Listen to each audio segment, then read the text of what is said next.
Hello, it's Colonel Steve at my shop, the ABV Barrel Shop here in suburban St. Louis. Come by and see us. Attend one of our events. Look at what we have online over at abvbarrelshop.com. Click on classes and events.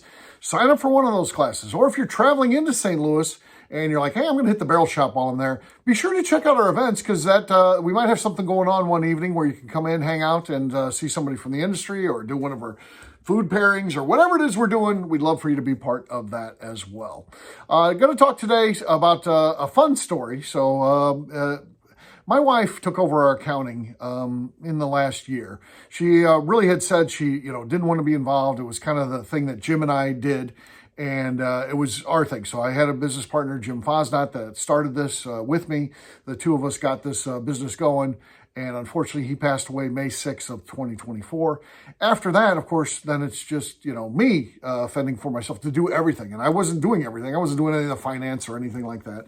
So my wife, who's an accountant, said she could help out with that. So she started helping me. And she's done a lot more work here recently, which is nice having her here for sure. But one of the things, I guess, happened recently, there was some overcharge with the state that fell under the employment thing. And I think it's something that happened under Jim's watch. And you're not talking about a lot of money. He overpaid something by like $16.24 or something like that. And my wife sees this. Of course, she's an accountant and she wants everything to balance. Everything needs to balance. You or I might not care about $16.24, but for her, and she can write it off, of course, but then she wants to make a press to get that, and she reaches out to the state of Missouri, the employment section or anything like that, whatever she does, and sends a message and says, hey, we have this hanging out there. We'd like to get this fixed. And, I think it was old enough, and we had gotten another refund for something else that he had done, which she had already gotten. And I think there was some confusion. They're like, didn't we already pay you an amount? And then, she would need to explain that further. She didn't tell me she was doing this, by the way. So she sends an email. Which she doesn't have to tell me she's doing it, by the way. That's fine. But what happens is, for some reason, connected with that message that she sent, signing in under my name, is my phone number. And a guy calls me and he says he's from, Missouri employment, and about my inquiry that I made recently. Well, I didn't make an inquiry recently. I get it. My name did, and it definitely falls under me. But I didn't know about this because she didn't tell me.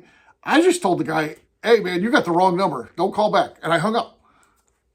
And then I get home and I get on my laptop and I check my email and there's an email from the guy that said, I need to follow up on this this request that you have because you've already submitted it and we've already paid it.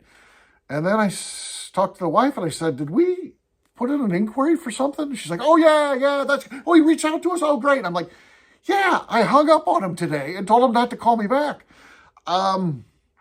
So she was like, yeah, this is legit. So then she didn't want to send an email as herself. She's like, well, you gotta tell him you're sorry. And then this is exactly what we're looking for. Here's how not to get confused with the other charge that we already got refunded for. And I kind of put together what I wanted to say about apologizing for hanging up on him. She put together how to get the refund back, and then we did get the refund, and everything's fine.